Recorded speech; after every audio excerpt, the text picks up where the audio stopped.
the world came to a halt. Bells rang from every corner of the earth. Flags were lowered, candles flickered, and people wept. Pope Francis, a beloved and unlikely modern leader, had passed away at the age of 88. But what followed his death was more haunting than anyone expected. Secret letters, emotional tributes from world leaders, and a successor's tearful message left even the Vatican stunned. What happened in those final hours and what came after will shock you. Pope Francis was more than a pope. He became a symbol of compassion, a rare leader who gave a voice to the unheard. As the world mourns his passing, questions rise. Why did he matter so deeply to so many? Why were tributes sent from presidents, celebrities, and even longtime critics of the church?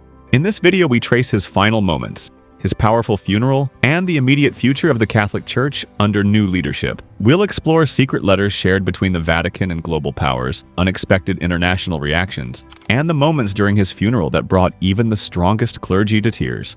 From the streets of Buenos Aires to the gates of the Vatican, this story reaches every corner of the earth. What comes next for more than 1 billion Catholics? You need to see what happened behind those closed doors. It started quietly. Pope Francis had dealt with many health issues over time.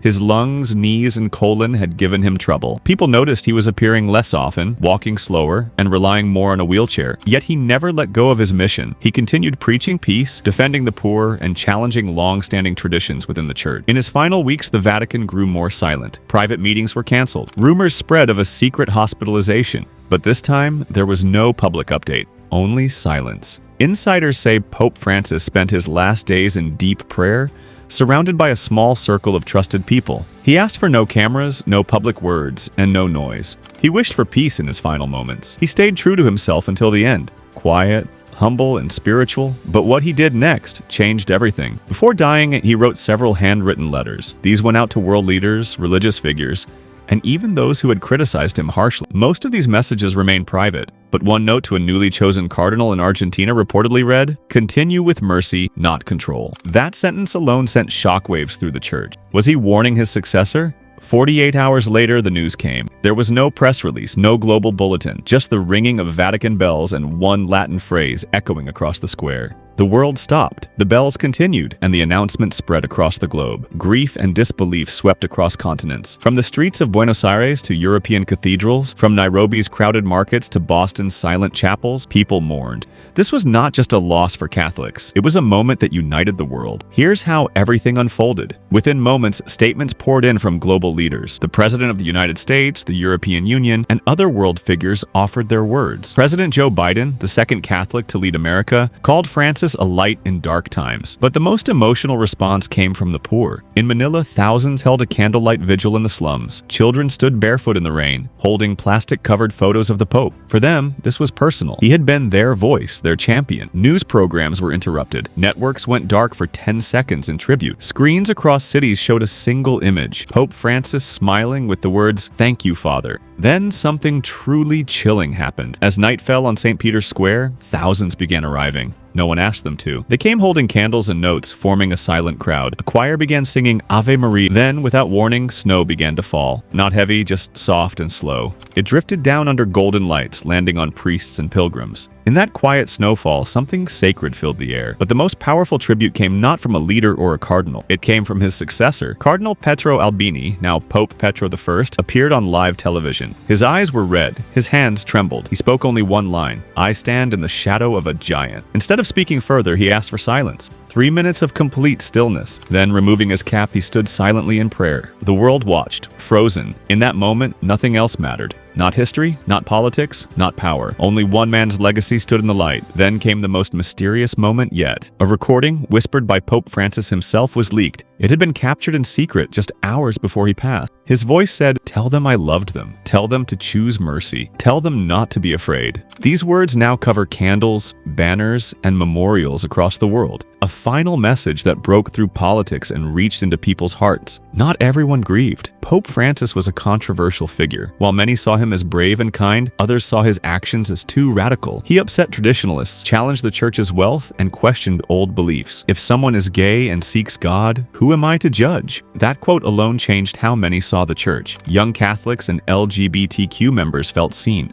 Others felt betrayed. His choices shook the foundation of the Vatican. He refused to live in luxury. He stayed in a modest guest house. He sold church assets and criticized greed. Many praised this. Others resisted. Inside the Vatican, whispers grew louder. Some bishops called for his resignation. One ambassador went public with demands for him to step down. Still, Francis stayed the course. He once told a friend, "If they crucify me for standing with the people, so be it." That line is now shared around the world. He also opened doors for women. While he stopped short of letting them become priests, he gave women high positions in the Vatican. He even considered changes to roles for women in church services. Critics claimed he was bending to outside pressure. He believed he was doing what was right.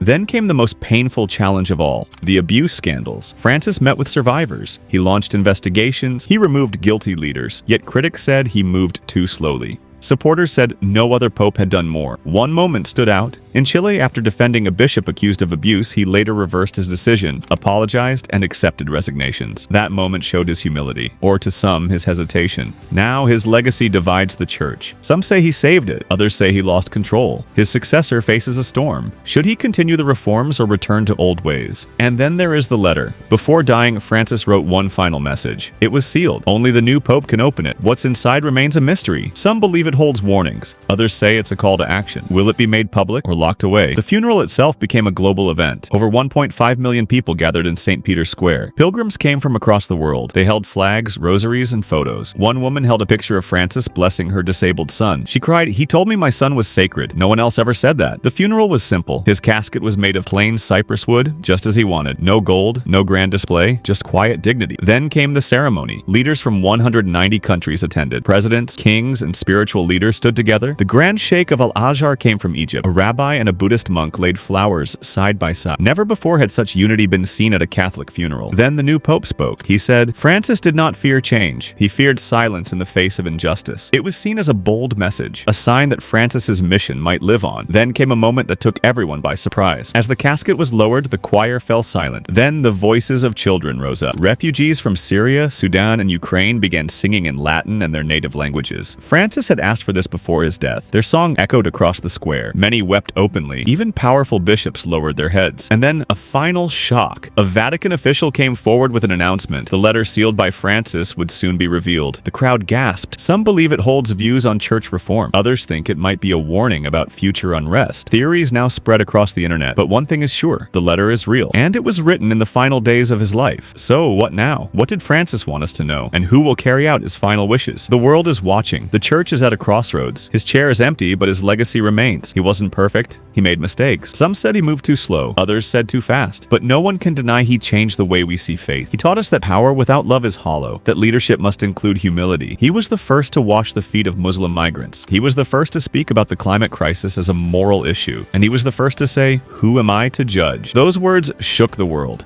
Even now, the questions remain. What will Pope Petro do with the sealed letter? Will the church follow Francis's path or turn away from it? And what truths still remain hidden? When great leaders die, secrets often remain buried. Whispers echo through ancient halls. But one truth stands tall. People loved Pope Francis, not because he was perfect, but because he was real. He walked with the poor. He built bridges. He made the church feel less like a system and more like a family. And now, as the world waits for answers, as candles burn and prayers rise, we remember him, not as a ruler, but as a shepherd, one who walked beside his people, flawed, faithful, brave. Rest in peace, Pope Francis. If this video gave you something to think about, if it moved you or made you feel closer to this story, please like, share, and subscribe. Let us know your thoughts. Will the church follow Francis's mission or change direction? We read every comment. Your voice matters. Stay curious, stay kind, and above all, stay human.